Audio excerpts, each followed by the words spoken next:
Bismillahirrahmanirrahim. Lima taquluna ma la taf'alun kabura maqtan 'indallahi an taqulu ma la taf'alun. Besar sekali murka Allah bagi orang yang pandai mengatakan dia tahu, dia paham, tapi dia tidak kerjakan, dia tidak lakukan. Jadi sekali lagi, pertanyaan yang diajukan adalah pertanyaan berangkat dari tidak tahu, ingin tahu, dan atau mungkin masih ragu-ragu. Maka perlu kita tanyakan supaya kita dalam melaksanakannya itu tidak tergelincir oleh kesalahan-kesalahan. Ya. Sebab Allah juga berfirman di lain ayat bahwasanya la taqfu ma laisa laka bihi ilmun. Jangan engkau mengerjakan sesuatu, melaksanakan sesuatu yang kamu sendiri belum tahu ilmunya. Dari sekali lagi, ilmu itu penting. Misalnya ilmu tentang qomat. Nah itu ya, ilmu tentang qomat. Nah itu. Mana yang qomat tadi? Nah itu. Minggu yang lalu kan sudah kita beritahu ya, bahwa muazzin itu, ya, ingat, dengar baik-baik, pahami, muazzin itu atau azan itu miliknya muazzin. Artinya orang yang azan itu adalah orang yang memang benar-benar berhak untuk azan. Orangnya disebut muazzin. Jadi orang yang azan itu orang yang berhak jadi muazzin. Misalnya suaranya bagus, tinggi,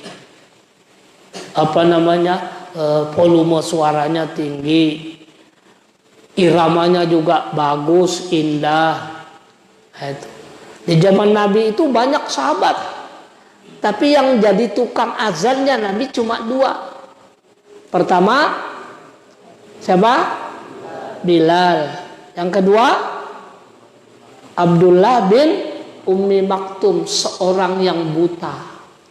2 saja. Kenapa? Karena 2 inilah yang memiliki beberapa persyaratan sebagai orang yang melaksanakan azan. Bukan berarti suaranya yang jelek kayak ini tidak boleh azan. Boleh. Apalagi ngurut-ngurut itu boleh. Ya. Tapi di mana? Di asrama, di kamar, bukan di masjid, ya. Itu adab namanya. Apalagi ada ustadz, ada mudir yang sedang berbicara, kamu melakukan sendiri aktivitasmu, pekerjaanmu, ya. Itu. Jadi sekali lagi. Terus qomat, azan miliknya muazzin. Orang yang punya persyaratan, suara bagus, iramanya bagus. Nah, tapi kalau qomat, azan itu hakikatnya memanggil orang supaya datang ke masjid untuk siap-siap sholat. Sedangkan qomat adalah menyuruh, memanggil orang untuk siap-siap berdiri melaksanakan sholat.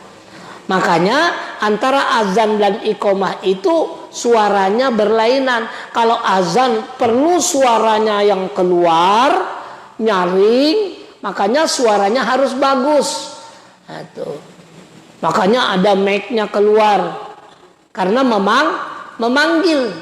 Nah itu.